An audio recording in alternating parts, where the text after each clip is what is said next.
All right, welcome back. I'm joined, of course, by Dr. Anderson, and we're going to go ahead and kick off our next part of the conversation here with the legislative session just starting off this week. And I know you guys have hired a new lobbyist, correct? So his name is Dr. Jim Edwards, I believe. Dr. Jim Edwards, yes. So how is he planning to advocate for public education for you all? Okay, first of all, we are so lucky to have him. He used to be the lobbyist for the Kansas School Board Association. He worked with the chamber. He's probably one of the most experienced people that we know to work in this field. And so there are a number of things that are still on the plate from last year, which includes fully funding special education. You know, since COVID occurred, the pandemic has really impacted social emotional health, special education, really having a number of students that are now qualifying for emotional disabilities. It's really been an area of opportunity. So hopefully fully funding special ed so we can get kids the services they need. That's one piece. And then there are a variety of other areas that we really are continuing to look at. Everything in our district, from just making sure that young people are supported as it relates to just the profession, the teaching profession, making sure that teacher recruitment continues to occur in ways that allows for teachers to have the highest support possible. We really have a shortage in Kansas. I mean, we graduate everywhere.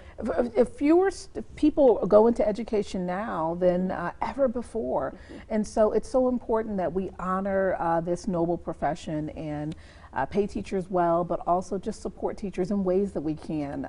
So those are two key areas for us that we really are speaking at. We have something called the One Voice. So every district in Shawnee County, all superintendents in Shawnee County come together. We spoke with the legislature in December and talked about One Voice. You know, the importance of special education, the importance of funding it, the importance of teacher recruitment. We shared all those things. So Jim Edwards will be lobbying for us, and then things that come up that legislators just want to know about that are just on their plate. We're going to be welcoming them in, inviting them to tour Topeka. Some have already come for a principal for the day. We thank our legislators for that. And we're looking forward to just a great relationship and opportunity this year. All right, and I also know that you mentioned, of course, this being a noble profession, and you guys have welcomed in many different Ukrainian families amidst the crisis that's going on there. So speak about how people can get involved. If you are welcoming any more families, what people can do to help you all in that process. Okay, so we have 30 students now, and it's funny you mentioned that. Today, Education Week, which is a national educational publication company, they will be in, the reporter will be actually visiting with some of our families. So we're hiring as many families as we can. Again, there's a shortage in the profession, and so many of our Ukrainian families are getting settled, and so they've had interviews. We've helped with translators. Some of them have been physicians in Ukraine. Some of them were teachers in Ukraine, custodians, and so many of them are working at the schools where their children attend. It's been exciting to see that happen, but also just making sure that we provide supports, housing connections. If we can't hire them, finding a company that can. If you're willing to hire an individual, please let us know.